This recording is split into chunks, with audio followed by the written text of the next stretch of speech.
Should I talk about it now? Yeah. Oh, so this lab right here, we can't get into the building, but there's a lab right here. Behind this window, there's like a computer lab that has like 10 computers. They're like giant Mac PCs. So they're like, they're not like the Mac laptops. They're like PCs, Macs. They're not books. And then they're like big screens, probably like as big as my monitor now, but they were like only 60 FPS, but I didn't understand at the time.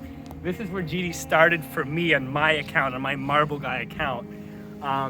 Because I came back from school, I came back from Thanksgiving break, and that's where freshman year, and I was all hyped about GD, and I figured out how to download Steam on the computer here and get my account on. So I started doing that, and all my free periods I'd go in and to this lab, or there was another lab upstairs, and I would play GD on these computers. That's where it started. That's where I literally, for the Stereo Madness completion, was on PC, on my account that exists to this day, was first done in this lab, in the computer right here on the left. I remember it faced the walls on the left. I was like, oh, this is the furthest from where people will see me gaming.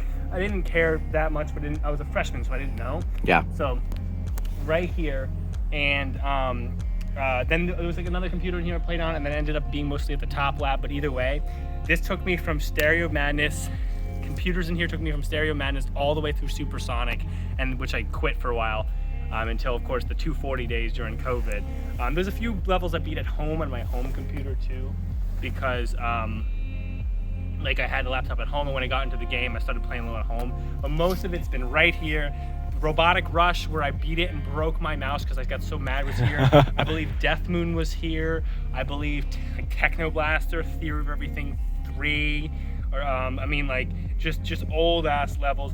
Nine Circles was actually at home, but I remember that day too. But so a lot of it here on mouse. I had this old dragon logo or Hexadragon or mouse. It was really cool, and it was my first ever mouse. I might even still have it somewhere way at home. Old days, man. But I wish I could get in because I want to see it, but I can't because no one, and the students here, I asked a few of them who are around, they're not able to get into this building on the weekend either, even the ones that live here, because it's a boarding school.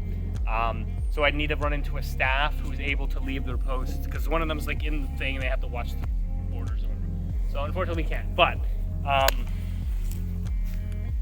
this is where GD began for me. This is where a lot of other stuff happened, but if this ends up on my channel, James's channel, this will go on your channel. Know about GD. This is where Marble Sports started, right over here.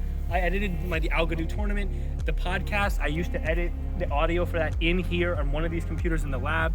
That's where this stuff started, sophomore year. Commentary started when I was here. The whole thing kind of started when I was here, sophomore year. So, pretty cool, man.